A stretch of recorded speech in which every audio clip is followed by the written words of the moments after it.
मुरीदके में एक मजहबी जमात के मामले के बाद वज़ीर आला मरियम नवाज जो है वो उलमा पर काफ़ी नवाज़शात करती हुई नज़र आ रही हैं। अब कुछ लोग इसको जोड़ रहे हैं, पता नहीं ये ठीक बात है कि उसके बाद उनको एहसास हुआ ही नहीं। पहले उन्होंने सूबे की 65,000 मसाजिद के उलमा के लिए माहाना वजीफ़े का ऐलान किया। जाहिर है दीन की खिदमत करने वाले ही वजीफ़े के सबसे ज़्यादा हकदार होते हैं। गुज़िश्ता रोज़ उन्होंने मुख्तलिफ मकातब फ़िक्र के उलमा से मुलाकात की, बड़ी तवील मुलाकात थी। इस दौरान मैडम वज़ीर आला ने उलमा को मजहब पर तवील लेक्चर दिया। मैडम वज़ीर आला की मुदल्लल गुफ्तगू पे उलमा भी अश अश कर रहे थे। उनमें से बेशतर को अंदाजा ही नहीं था कि हमारी वज़ीर आला दीन का ऐसा गहरा इदराक रखती हैं। मैडम वज़ीर आला ने उन्हें बताया भी कि जी दीनी शऊर उन्हें अपने घर से मिला है। वो बचपन में ईद मिलादुन नबी के जुलूस पर पत्तियां निछावर किया करती थी। मैडम वज़ीर आला ने मजहब के साथ अपनी वाबस्तगी की कई एक और दास्तानें भी सुनाई, जिस पर उलमा खुशगवार हैरत में मुब्तला हो गए। और इस मजहबी और रूहानी माहौल में मैडम वज़ीर आला ने उन वजूहात का तफसील से जिक्र किया जिसकी बुनियाद पर उस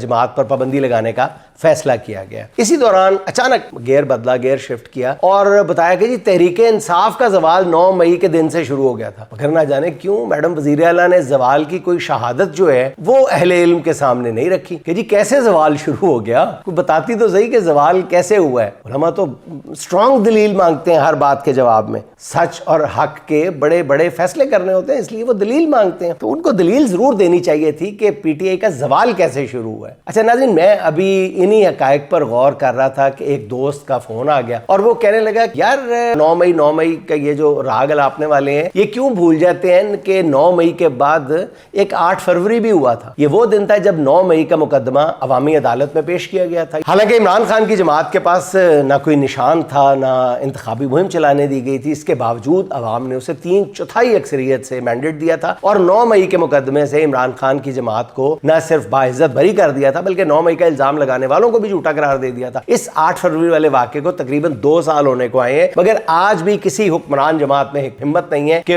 वो इस जवाल पजीर जमात का सामना कर सकता है। ये मैं नहीं कह रहा, मेरा दोस्त फोन पे मुझे बता रहा है, ये मैं बता दूं आपको कि वो दोस्त बताता चला जा रहा है। वो कहता है कि जी ये कैसा सवाल है कि सारी कहानियों के बावजूद, हर इल्जाम के बावजूद, हर मुकदमे के बावजूद हर सर्वे ये बताता है कि इमरान खान की मकबूलियत पिछले सर्वे से बढ़ गई है। इसी दोस्त ने कहा, मैं नहीं कह रहा, इसी दोस्त ने मुझे कहा इस महफिल में मैडम वज़ीर आला ने यह भी फरमाया कि वो जिस कुर्सी पर बैठी हैं वो कुर्सी उन्हें अल्लाह ने दी है। फिर इसी दोस्त ने मुझे फोन पर कहा कि इस बात पर मुझे वो बदउनवान पुलिस अफसर याद आ गया जिसने लूट मार करके एक आलीशान घर बनवाया और उसकी पेशानी पर लिखवाया हाज़ा मिन फज़ल रब्बी। तो हम जैसे यही सोचते रहते हैं कि अल्लाह का फजल इन जैसे लोगों पर ही क्यों होता है, दूसरे लोगों पर क्यों नहीं होता।